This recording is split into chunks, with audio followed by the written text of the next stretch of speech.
Kaze mwene data muri kumwe na Apotre Rwema Ndamiye Kibibi, ndagira ngo usabe ukande subscribe niba utari wabikora kugira ngo uzajye ubona ibiganiro dutanga buri cyumweru. Imana iguhereze umugisha uryoherwe n'ibiganiro bikurikira. Ijambo rigufi nshaka kugira ngo nkinguza no materaniro ni ijambo rivuga ngo tumenye abo turibo, kuko ni wamenya uri we uzabasha guhimbaza Imana. Muri teme nini ni ku rwego rwo guhimbaza Imana mu nzira yo gukura, ariko bidusaba kugira ngo tubanze tumenye abo turibo. Muri yuhuye n'umuntu ukamubaza ati surinde, harabaza bagira ngo cyo ni ikibazo kivuga izina ryawe, kivuga aho uturuka, kivuga abantu ufite, kivuga n'ibyo bindi byose. Naha ugeze hano hanze umuntu akakubaza ati se pasiteri wanyu njuhagaze aha ninde, ufite ukuntu wamvuga. Ariko kandi hari igihe ushobora kubona umuntu none ukamwita uyu nguyu, ejo wamureba ukavuga ati wa muntu yarahindutse yabaye ubundi. Murabizi hari igihe umuntu ashobora kuvumbura akanwa kiwe agiye kuvuga yivuga, cyangwa se avuga ibimureba akavuga ibitari byo. Hari abantu mu buzima bwabo iyo bamubwira ngo yitekereza arebe, aho wenda nagiye muri negative nyinshi cyane, atekereza arebe ese urinde uraharanira kuba nde, kuko ugomba gukorera mu buzima bw'uri we, aho kugira ngo abe uwo ari we akaza aharanira kugira ngo abe runaka. Hari abo baza bita ngo ni abarora umudo. Iryo jambo ntitugomba no kurikoresha. Twakwigiraho urugero ku bandi, twagira abamenta ku bandi, ariko rora umudo muri sanse yo kuvuga ngo ndifuza kuba runaka inyuranyije n'ijambo ry'Imana, kuko ijambo ry'Imana ritubwira kuko twaremwe turi unique. Buri muntu ku giti ciwe hari uko Imana yakuremye, ufite identite yawe mu Mana.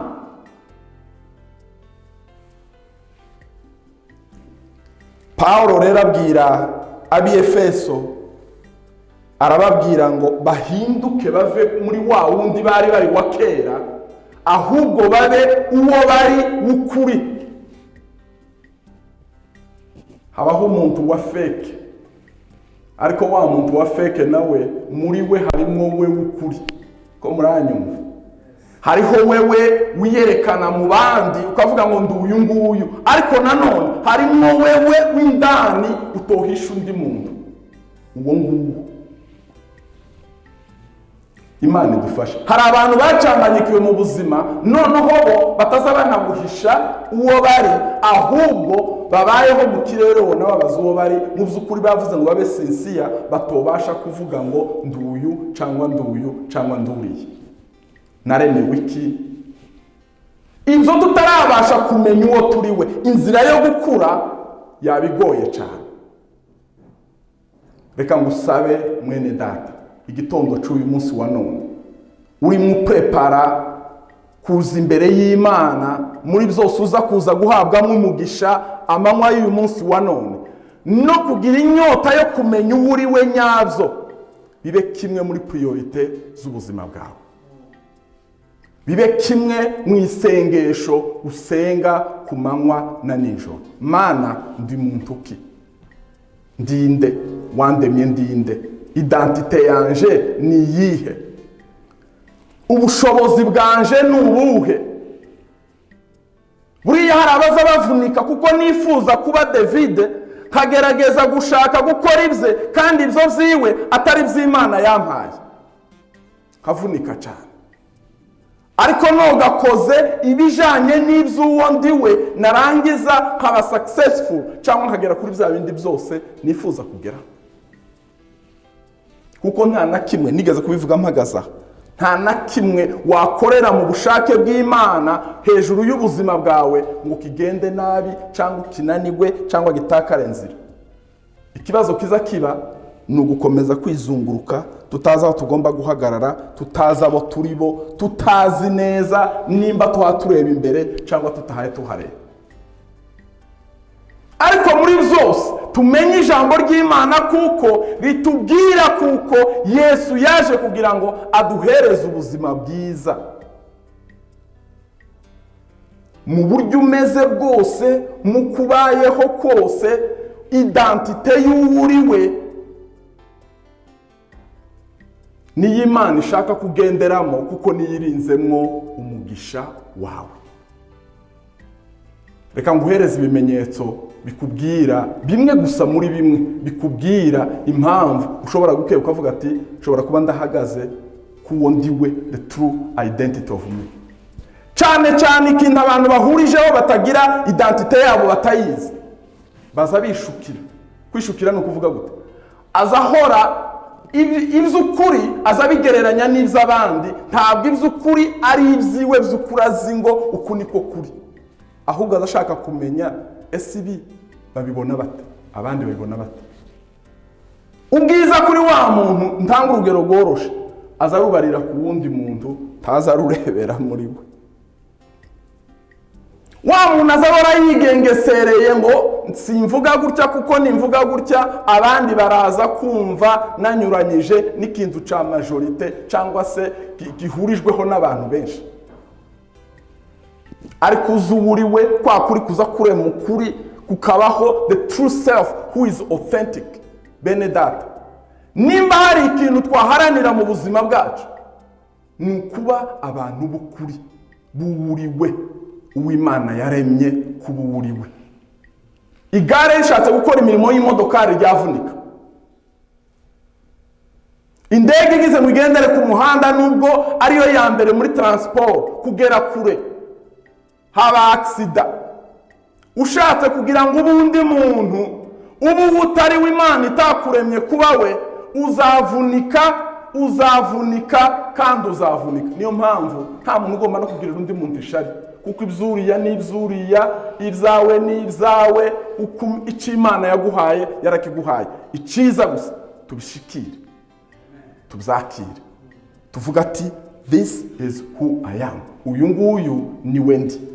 Twiyambure twebwe wa kera, kuko iyo mpamvu buriwe ko ndavuga wewe w'Imana yagenye, kandi uw'Imana yagenye kuri wowe ntabwo byotandukana n'ubushake bw'Imana burimo no gukizwa no kubura umukristo. Urinde k'umukristo, inshingano zawe ni izihe, ibyo ugomba gukora ni ibi, ubuzima ugomba kubamwo ni ubuhe. Ibyo byose umaze kubishyira hamwe ugasobanukirwa uriwe, umunsi umwe Imana niduhereza umwanya wo guhagarara ahangaha tukabiyelaboraho cyane, tuzavuga inyungu ziri mu kumenya uriwe no mu kugendera mu uriwe.